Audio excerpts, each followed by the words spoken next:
ओम गणगणपते नमः। ओम गणगणपते नमः। ओम गणगणपते नमः। ओम नमः शिवाय।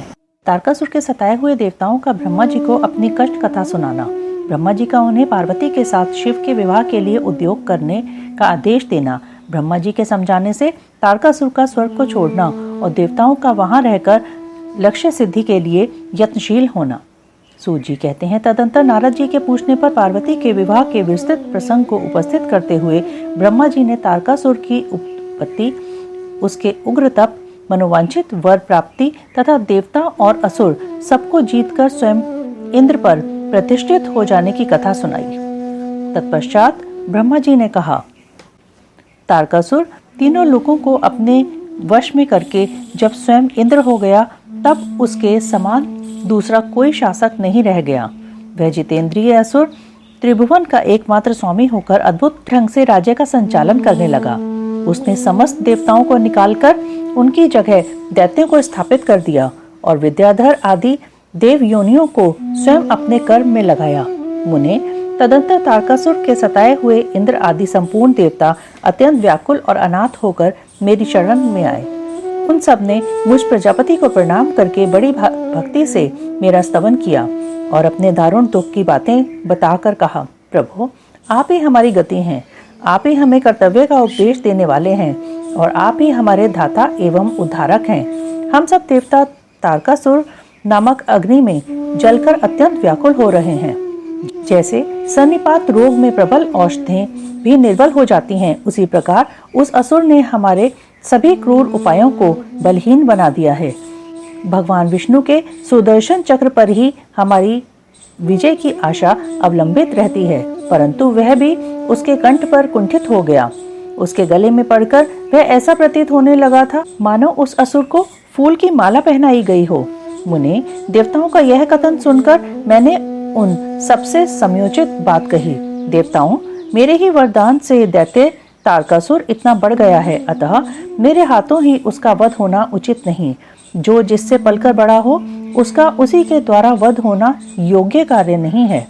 विष के वृक्ष को भी यदि स्वयं सींचकर बड़ा किया गया हो तो उसे स्वयं काटना अनुचित माना गया है। तुम लोगों का सारा कार्य करने के योग्य भगवान शंकर हैं, किंतु वे तुम्हारे कहने पर भी स्वयं उस असुर का सामना नहीं कर सकते। तारक दैत्य स्वयं अपने पाप से नष्ट होगा।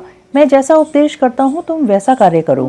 मेरे वर के प्रभाव से न मैं तारकासुर का वध कर सकता हूँ, न भगवान विष्णु कर सकते हैं और न भगवान शंकर ही उसका वध कर सकते हैं। दूसरा कोई वीर पुरुष अथवा सारे देवता मिलकर भी उसे नहीं मार सकते हैं। यह मैं सत्य कहता हूँ।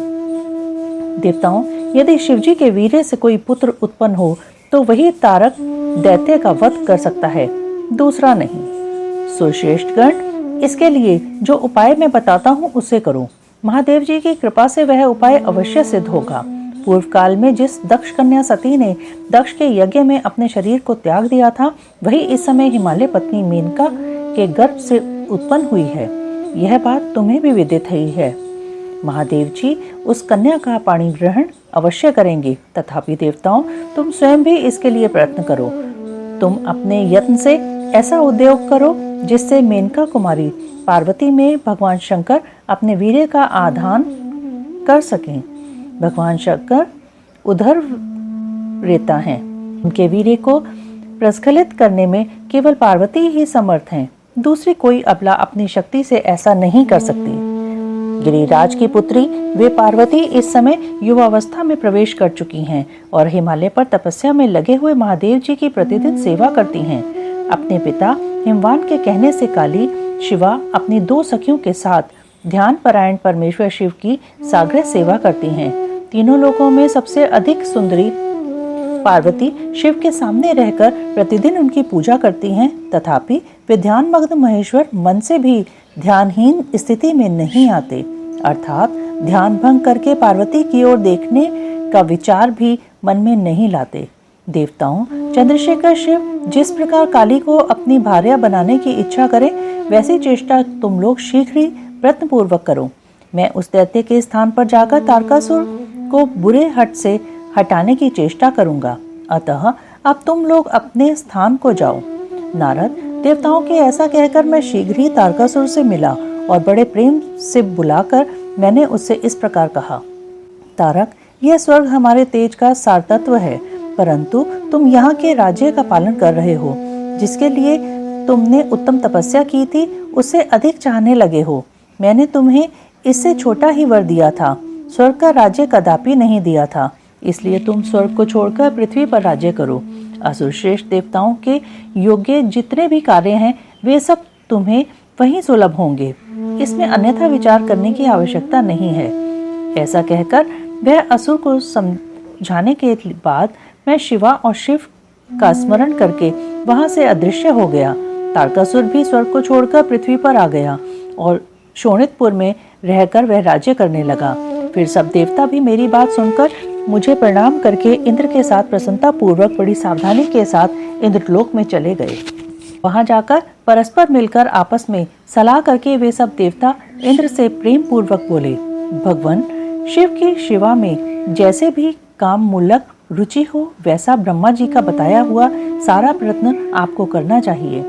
इस प्रकार देवराज इंद्र से संपूर्ण वृतांत निवेदन करके वे देवता प्रसन्नता पूर्वक सब और अपने अपने स्थान पर चले गए। इंद्र द्वारा काम का स्मरण, उसके साथ उनकी बातचीत तथा उनके कहने से काम का शिव को मोहने के लिए प्रस्थान। ब्रह्मा जी कहते हैं, नारद, देवताओं के चले जाने पर दुरात्मा तारक दैत्य से पीड़ित हुए इंद्र ने कामदेव का स्मरण किया। कामदेव तत्काल वहां आ पहुंचा। तब इंद्र ने मित्रता का धर्म बतलाते हुए काम से कहा, मित्र, कालवशात मुझ पर असाध्य दुख आ पड़ा है, उसे तुम्हारे बिना कोई भी दूर नहीं कर सकता।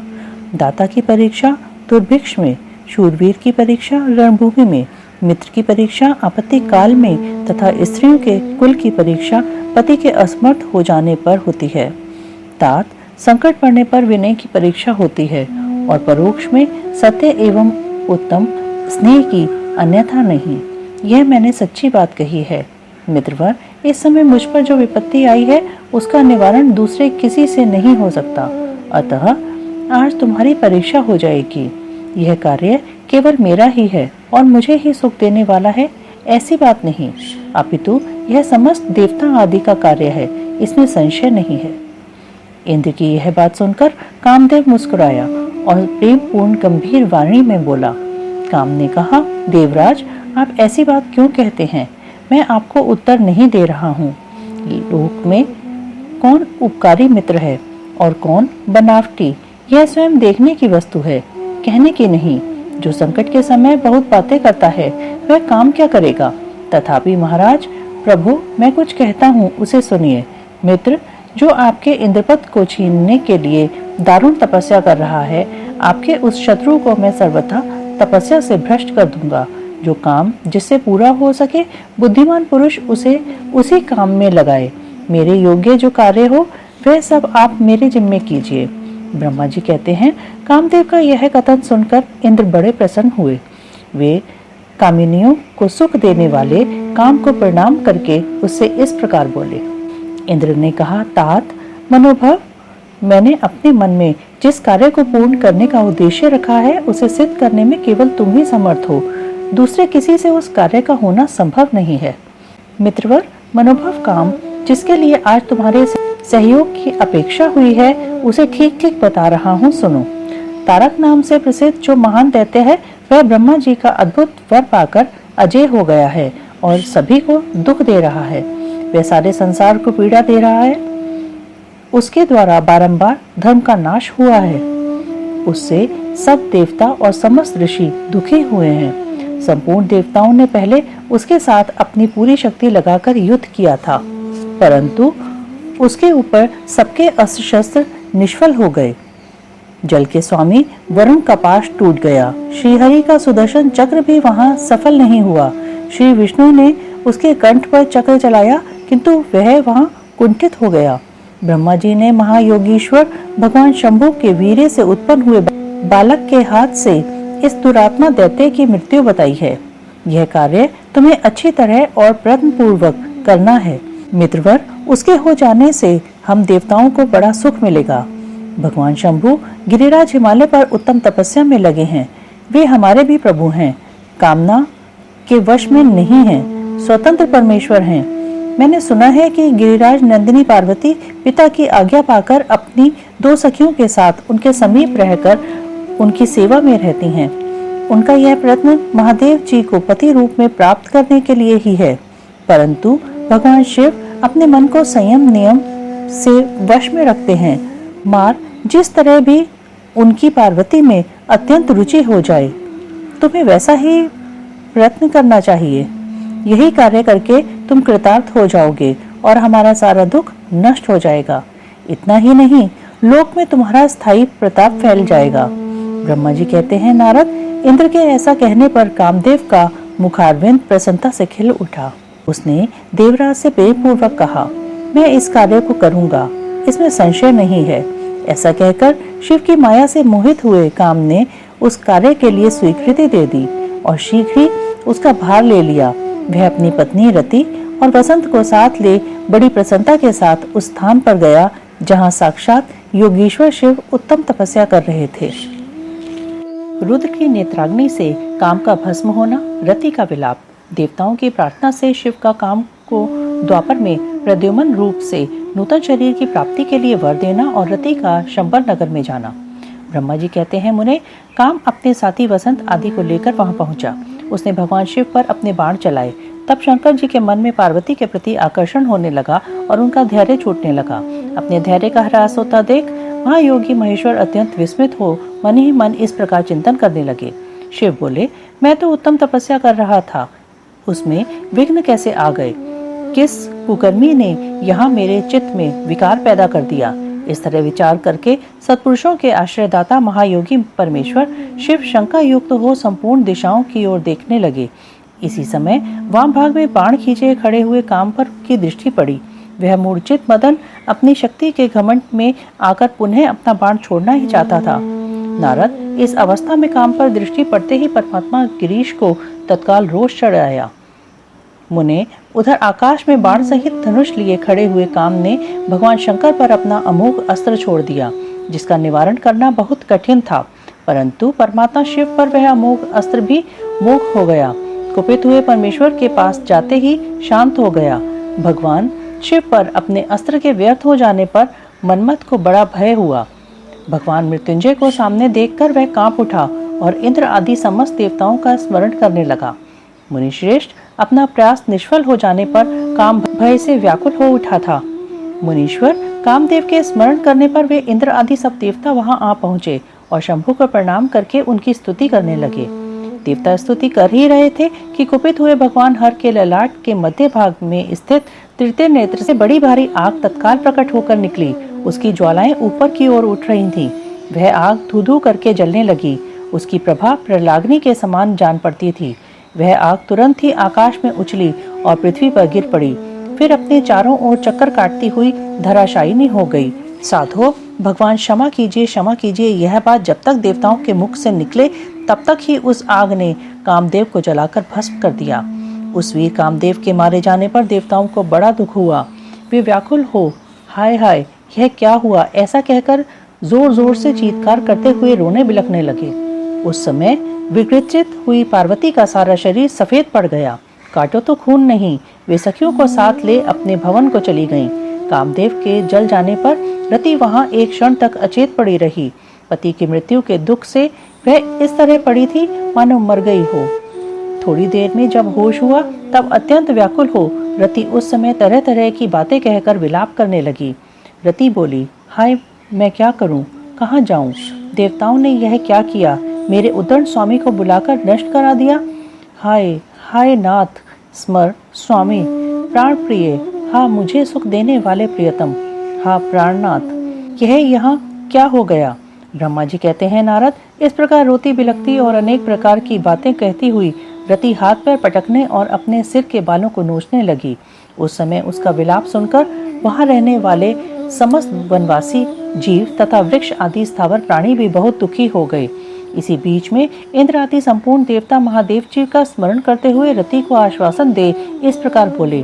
देवताओं ने कहा, तुम काम के शरीर का थोड़ा सा भस्म लेकर उसे यत्न पूर्वक रखो और भय छोड़ो। हम सबके स्वामी महादेव जी कामदेव को पुनः जीवित कर देंगे और तुम फिर अपने प्रियतम को प्राप्त कर लोगी। कोई किसी को न तो सुख देने वाला है और न कोई दुख ही देने वाला है। सब लोग अपनी अपनी करनी का फल भोगते हैं। तुम देवताओं को दोष देकर व्यर्थ ही शोक करती हो। इस प्रकार रति को आश्वासन दे सब देवता भगवान शिव के पास आए और उन्हें भक्ति भाव से प्रसन्न करके यूं बोले। देवताओं ने कहा, भगवान शरणागत वत्सल महेश्वर, आप कृपा करके हमारे इस शुभ वचन को सुनिए। शंकर, आप कामदेव की करतूत पर भली भांति प्रसन्नता पूर्वक विचार कीजिए। महेश्वर, काम ने जो ये कार्य किया है इसमें उसका कोई स्वार्थ नहीं था। दुष्ट तारकासुर से पीड़ित हुए हम सब देवताओं ने मिलकर उससे यह काम कराया है।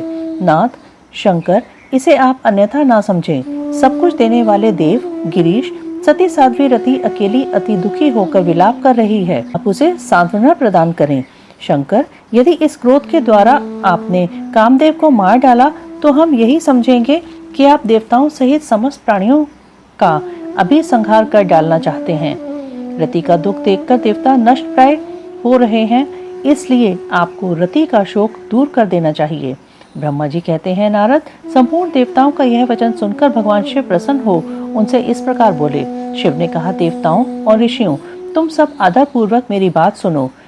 मेरे क्रोध से जो कुछ हो गया है वह तो अन्यथा नहीं हो सकता, तथापि रति का शक्तिशाली पति कामदेव तभी तक अनंग रहेगा जब तक रुक्मिणीपति श्री कृष्ण का धरती पर अवतार नहीं हो जाता। जब श्री कृष्ण द्वारका में रहकर पुत्रों को उत्पन्न करेंगे तब वे रुक्मिणी के गर्भ से काम को भी जन्म देंगे। उस काम का ही नाम उस समय प्रद्युम्न होगा, इसमें संशय नहीं है। उस पुत्र के जन्म लेते ही शंबरासुर उसे हर लेगा। हर के हरण के पश्चात दानव शिरोमणि शंबर उस शिशु को समुद्र में डाल देगा। फिर वह मूढ़ उसे मरा हुआ समझकर अपने नगर को लौट जाएगा। रते, उस समय तक तुम्हें शंबरासुर के नगर में सुखपूर्वक निवास करना चाहिए। वहीं तुम्हें अपने पति प्रद्युम्न की प्राप्ति होगी। वहां तुमसे मिलकर काम युद्ध में शंबरासुर का वध करेगा और सुखी होगा। देवताओं, प्रद्युम्न नामधारी काम अपनी कामिनी रति को तथा शंबरासुर के धन को लेकर उसके साथ पुनः नगर में जाएगा। मेरा यह कथन सर्वथा सत्य होगा। ब्रह्मा जी कहते हैं, नारद, भगवान शिव की यह बात सुनकर देवताओं के चित्त में कुछ उल्लास हुआ और वे उन्हें प्रणाम करके दोनों हाथ जोड़ विनीत भाव से बोले। देवताओं ने कहा, देव देव महादेव करुणा सागर प्रभु, आप कामदेव को शीघ्र जीवन दान दें तथा रति के प्राणों की रक्षा करें। देवताओं की यह बात सुनकर सबके स्वामी करुणा सागर परमेश्वर शिव पुनः प्रसन्न होकर बोले, देवताओं, मैं बहुत प्रसन्न हूँ। मैं काम को सबके हृदय में जीवित कर दूंगा। वह सदा मेरा गढ़ होकर विहार करेगा। अब अपने स्थान को जाओ, मैं तुम्हारे दुख का सर्वथा नाश कर दूंगा। ऐसा कहकर रुद्रदेव उस समय स्तुति करने वाले देवताओं के देखते देखते अंतर्ध्यान हो गए। देवताओं का विस्मय दूर हो गया और वे सबके सब प्रसन्न हो गए। मुने तदंतर रुद्र की बात पर भरोसा करके स्थिर रहने वाले देवता रति को उनका कथन सुनाकर आश्वासन दे अपने अपने स्थान को चले गए। मुनीश्वर, काम पत्नी रति शिव के बताए हुए शंबर नगर को चली गई तथा रुद्रदेव ने जो समय बताया था उसकी प्रतीक्षा करने लगी। ब्रह्मा जी का शिव की क्रोधाग्नि को वडवानल की संज्ञा दे समुद्र में स्थापित करके संसार के भय को दूर करना, शिव के विरह से पार्वती का शोक तथा नारद जी के द्वारा उन्हें तपस्या के लिए उपदेश पूर्वक पंचाक्षर मंत्र की प्राप्ति। ब्रह्मा जी कहते हैं, नारद, जब भगवान रुद्र के तीसरे नेत्र से प्रकट हुई अग्नि ने कामदेव को शीघ्र जलाकर भस्म कर दिया, तब वह बिना किसी प्रयोजन के ही प्रज्वलित हो सब ओर फैलने लगी। इससे चराचर प्राणियों सहित तीनों लोकों में महान हाहाकार मच गया। तात संपूर्ण देवता और ऋषि तुरंत मेरी शरण में आए। उन सब ने अत्यंत व्याकुल होकर मस्तक झुका दोनों हाथ जोड़कर मुझे प्रणाम किया और मेरी स्तुति करके वह दुख निवेदन किया। वह सुनकर मैं भगवान शिव का स्मरण करके उसके हेतु का भली भांति विचार कर तीनों लोगों की रक्षा के लिए विनीत भाव से वहां पहुंचा। वह अग्नि ज्वालामालाओं से अत्यंत उद्दीप्त हो जगत को जला देने के लिए उद्यत थी, परंतु भगवान शिव की कृपा से प्राप्त हुए उत्तम तेज के द्वारा मैंने उसे तत्काल स्तंभित कर दिया। मुने, त्रिलोकी को दग्ध करने की इच्छा रखने वाली उस क्रोधमय अग्नि को मैंने एक ऐसे घोड़े के रूप में परिणत कर दिया जिसके मुख से सौम्य ज्वाला प्रकट हो रही थी। भगवान शिव की इच्छा से उस वाडव शरीर घोड़े वाली अग्नि को लेकर मैं लोकहित के लिए समुद्र तट पर गया। मुने, मुझे आया देख समुद्र एक दिव्य पुरुष का रूप धारण करके हाथ जोड़े मेरे पास आया। मुझ संपूर्ण लोकों के पितामह की भली भांति विधिवत स्तुति वंदना करके सिंधु ने मुझसे प्रसन्नता पूर्वक कहा। सागर बोला, सर्वेश्वर ब्राह्मण, आप यहाँ किस लिए पधारे हैं? मुझे अपना सेवक समझ इस बात को प्रीति पूर्वक कहिए। सागर की बात सुनकर भगवान शंकर का स्मरण करके लोकहित का ध्यान रखते हुए मैंने उससे प्रसन्नता पूर्वक कहा, तात समुद्र, तुम बड़े बुद्धिमान और संपूर्ण लोगों के हितकारी हो। मैं शिव की इच्छा से प्रेरित हो हार्दिक प्रीति पूर्वक तुमसे कह रहा हूँ। यह भगवान महेश्वर का क्रोध है जो महान शक्तिशाली अश्व के रूप में यहाँ उपस्थित है। यह कामदेव को दग्ध करके तुरंत ही संपूर्ण जगत को भस्म करने के लिए उद्यत हो गया था। यह देख पीड़ित हुए देवताओं की प्रार्थना से मैं शंकरेच्छावश वहां गया और इस अग्नि को स्तंभित किया। फिर इसने घोड़े का रूप धारण किया और इसे लेकर मैं यहाँ आया। जलाधर, मैं जगत पर दया करके तुम्हें यह आदेश दे रहा हूँ, इस महेश्वर के क्रोध को जो वाडव का रूप धारण करके मुख से ज्वाला प्रकट करता हुआ खड़ा है, तुम प्रलय काल पर्यंत धारण किए रहो। सरितपते, जब मैं यहाँ आकर वास करूंगा तब तुम भगवान शंकर के इस अद्भुत क्रोध को छोड़ देना। तुम्हारा जल ही प्रतिदिन इसका भोजन होगा। तुम यत्न पूर्वक इसे ऊपर ही धारण किए रहना, जिससे यह तुम्हारी अनंत जल राशि के भीतर न चला जाए। ब्रह्मा जी कहते हैं, नारद, मेरे ऐसा कहने पर समुद्र ने रुद्र की क्रोधाग्नि रूप वडवानल को धारण करना स्वीकार कर लिया, जो दूसरे के लिए असंभव था। तदंतर वह वडवाग्नि समुद्र में प्रविष्ट हुई और ज्वालामालाओं से प्रदीप्त हो सागर की जल राशि का दहन करने लगी। मुने, इससे संतुष्ट होकर मैं अपने लोक को चला आया और वह दिव्य रूपधारी समुद्र मुझे प्रणाम करके अदृश्य हो गया। महामुने, रुद्र की उस क्रोधाग्नि के भय से छूटकर संपूर्ण जगत स्वस्थता अनुभव करने लगा और देवता तथा मुनि सुखी हो गए। नारद जी बोले, दयानिधे मदन, दहन के पश्चात गिरिराज नंदिनी पार्वती देवी ने क्या किया? वे अपनी दोनों सखियों के साथ कहाँ गईं? यह सब मुझे बताइए। ब्रह्मा जी ने कहा, भगवान शंकर के नेत्र से उत्पन्न हुई आग ने जब कामदेव को दग्ध किया तब वहाँ महान अद्भुत शब्द प्रकट हुआ, जिससे सारा आकाश गूंज उठा। उस महान शब्द के साथ ही कामदेव को दग्ध हुआ देख भयभीत और व्याकुल हुई पार्वती दोनों सखियों के साथ अपने घर चली गईं। उस शब्द से परिवार सहित हिमवान भी बड़े विस्मय में पड़ गए और वहां गई हुई अपनी पुत्री का स्मरण करके उन्हें बड़ा क्लेश हुआ। इतने में ही पार्वती दूर से आती हुई दिखाई दी। वे शंभू के विरह से रो रही थी। अपनी पुत्री को अत्यंत विह्वल हुई देख शैलराज हिमवान को बड़ा शोक हुआ और वे शीघ्र ही उसके पास जा पहुँचे। वे फिर हाथ से उसकी दोनों आंखें पोंछकर बोले, शिवे, डरो मत, रो मत। ऐसा कहकर अचलेश्वर हिमवान ने अत्यंत विह्वल हुई पार्वती को शीघ्र ही गोद में उठा लिया और उसे सांत्वना देते हुए वे अपने घर ले आए। कामदेव का दाह करके महादेव जी अदृश्य हो गए थे, अतः उनके विरह से पार्वती अत्यंत व्याकुल हो उठी थी। उन्हें कहीं भी सुख या शांति नहीं मिलती थी। पिता के घर जाकर जब वे अपनी माता से मिली, उस समय पार्वती शिवा ने अपना नया जन्म हुआ माना। वे अपने रूप की निंदा करने लगी और बोली, हाय, मैं मारी गई। सखियों के समझाने पर भी वे गिरिराज कुमारी कुछ समझ नहीं पाती थीं। वे सोते जागते, खाते पीते, नहाते धोते, चलते फिरते और सखियों के बीच में खड़े होते समय भी कभी किंचन मात्र भी सुख का अनुभव नहीं करती थीं। मेरे स्वरूप को तथा जन्म कर्म को भी धिक्कार है, ऐसा कहती हुई वे सदा महादेव जी की प्रत्येक चेष्टा का चिंतन करती थीं। इस प्रकार पार्वती भगवान शिव के विरह से मन ही मन अत्यंत क्लेश का अनुभव करती और किंचन मात्र भी सुख नहीं पाती थी। वे सदा शिव शिव का जाप किया करती थी। शरीर से पिता के घर में रहकर भी वे चित्त से पिनाक पाणी भगवान शंकर के पास पहुंची रहती थी। तात शिवा शोक मग्न हो बारंबार मूर्छित हो जाती थी। शैलराज हिमवान, उनकी पत्नी मेनका तथा उनके मैनाक आदि सभी पुत्र जो बड़े उदार चेता थे, उन्हें सदा सांत्वना देते रहते थे, तथापि वे भगवान शंकर को भूल न सकीं। बुद्धिमान देवर्षि, तदंतर एक दिन इंद्र की प्रेरणा से इच्छानुसार घूमते हुए तुम हिमालय पर्वत पर आए। उस समय महात्मा हिमवान ने तुम्हारा स्वागत सत्कार किया और कुशल मंगल पूछा। फिर तुम उनके दिए हुए उत्तम आसन पर बैठे। तदंतर शैलराज ने अपनी कन्या के चरित्र का आरंभ से ही वर्णन किया, किस तरह उसने महादेव जी की सेवा आरंभ की और किस तरह उनके द्वारा कामदेव का दहन हुआ, यह सब कुछ बताया। मुने, यह सब सुनकर तुमने गिरिराज से कहा, शैलेश्वर, भगवान शिव का भजन करो। फिर उनसे विदा लेकर तुम उठे और मन ही मन शिव का स्मरण करके शैलराज को छोड़ शीघ्र ही एकांत में काली के पास आ गए। ने तुम लोकोपकारी, ज्ञानी तथा शिव के प्रिय भक्तों, समस्त ज्ञानवानों के शिरोमणि हो, अतः काली के पास आ उसे संबोधित करके उसी के हित में स्थित हो उससे सादर यह सत्य वचन बोले।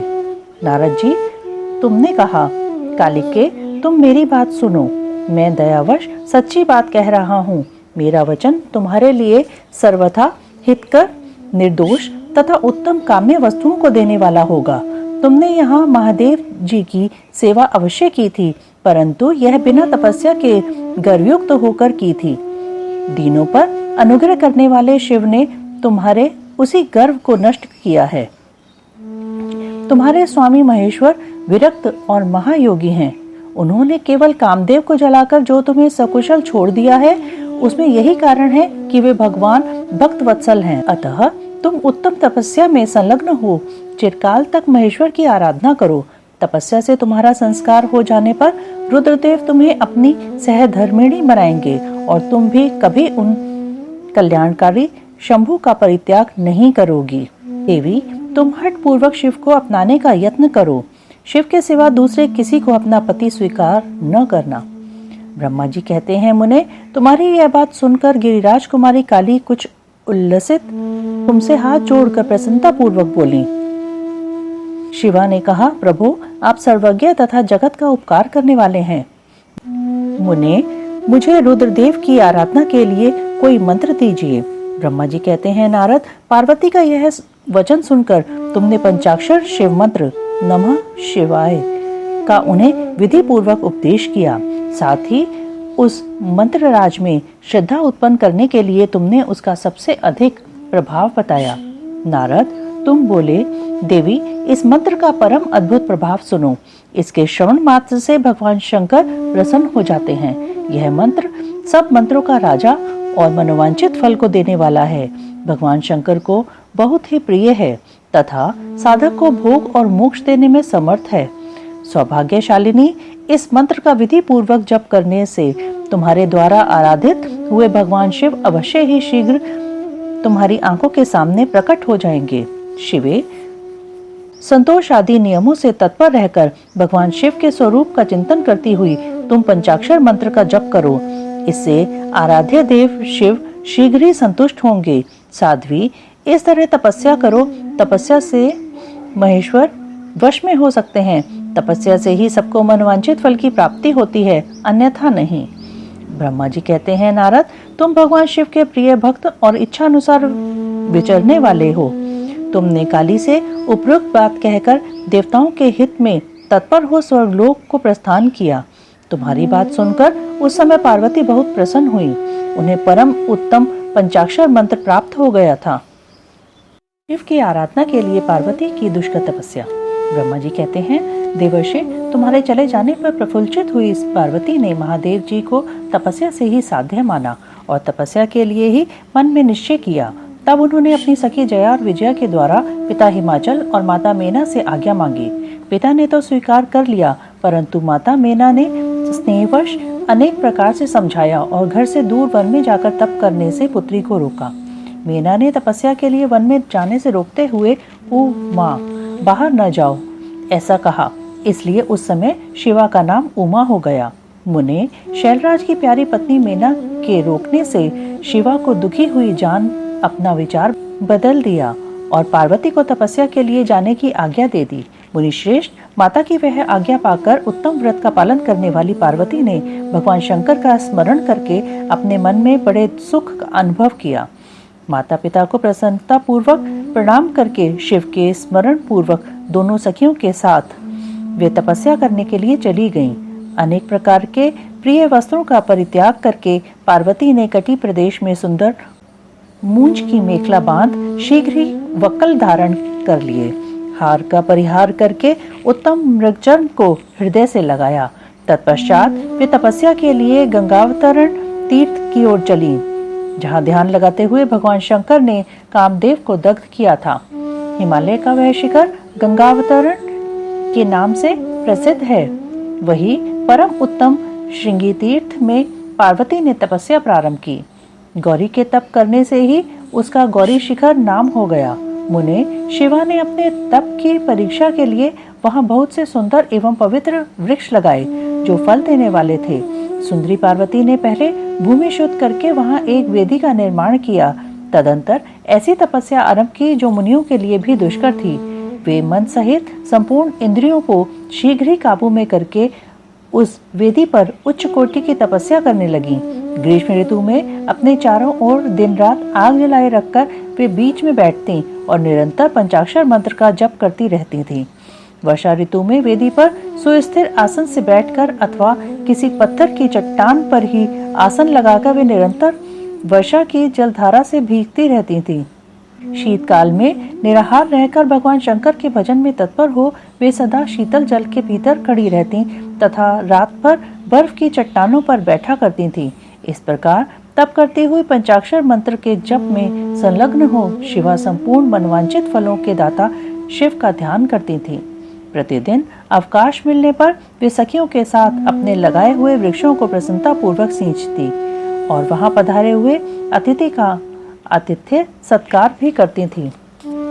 शुद्ध चित्त वाली पार्वती ने प्रचंड आंधी, कड़ाके की सर्दी, अनेक प्रकार की वर्षा तथा दुस्सह धूप का भी सेवन किया। उनके ऊपर वहां नाना प्रकार के दुख आए, परंतु उन्होंने उन सबको कुछ नहीं गिना। मुने वे केवल शिव में मन लगाकर वहां सुस्थिर भाव से खड़ी या बैठी रहती थी। उनका पहला वर्ष फलाहार में बीता और दूसरा वर्ष उन्होंने केवल पत्ते चबाकर बिताया। इस तरह तपस्या करती हुई देवी पार्वती ने क्रमशः असंख्य वर्ष व्यतीत कर दिए। तदंतर हिमवान की पुत्री शिवा देवी पत्ते खाना भी छोड़कर सर्वथा निराहार रहने लगी, तो भी तपश्चर्या में उनका अनुराग बढ़ता ही गया। हिमाचल पुत्री शिवा ने भोजन के लिए पर्ण का भी परित्याग कर दिया, इसलिए देवताओं ने उनका नाम अपर्णा रख दिया। इसके बाद पार्वती भगवान शिव के स्मरण पूर्वक एक पैर से खड़ी हो पंचाक्षर मंत्र का जप करती हुई बड़ी भारी तपस्या करने लगी। उनके अंग चीर और वक्कल से ढके थे। वे मस्तक पर जटाओं का समूह धारण किए रहती थीं। इस प्रकार शिव के चिंतन में लगी हुई पार्वती ने अपनी तपस्या के द्वारा मुनियों को जीत लिया। उस तपोवन में महेश्वर के चिंतन पूर्वक तपस्या करती हुई काली के 3000 वर्ष बीत गए।